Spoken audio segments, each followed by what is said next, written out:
you understood that Mr. Giuliani spoke for the president, correct? That's correct. From Mr. Giuliani, by this point, you understood that in order to get that White House meeting that you wanted President Zelensky to have, and that President Zelensky desperately wanted to have, that Ukraine would have to initiate these two investigations. Is that right? Well, they would have to announce that they were going to do it. Right, because Giuliani and President Trump didn't actually care if they did them, right? I never heard, Mr. Goldman, anyone say that the investigations had to start or had to be completed. The only thing I heard from Mr. Giuliani or otherwise was that they had to be announced in some form, and that form kept changing. Announced publicly? Announced publicly. Is the only logical conclusion to you that, given all of these factors, that the aid was also a part of this quid pro quo? Yep.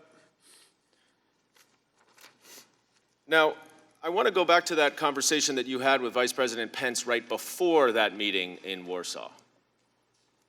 And you indicated that you said to him that you were concerned that the delay in the aid was tied to the issue of investigations. Is that right?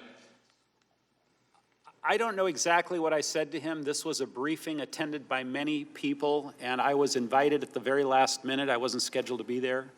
But I think I spoke up at some point late in the meeting and said, it looks like everything is being held up until these statements get made, and that's my, personal belief. And Vice President Pence just nodded his head? Again, I don't recall any exchange or where he asked me any questions. I think it was sort of a duly noted. Well, he didn't say, Gordon, what are you talking about? No, he did not. He didn't say, what investigations? He did not.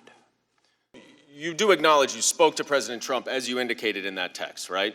If I said I did, I did. And that after that conversation, you were still under the impression that the aid was contingent on these public announcements. I did not get that from President Trump, but I was under the impression that absolutely it was contingent. Well, you weren't dissuaded then, right? Because you still thought that the aid was conditioned on the public announcement of the investigations after speaking to President Trump.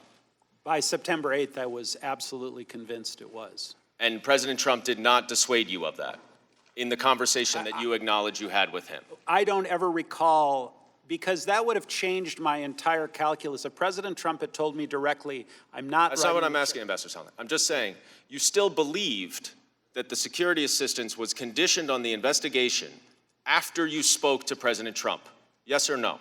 From a time frame standpoint, yes. Now, Ambassador Taylor—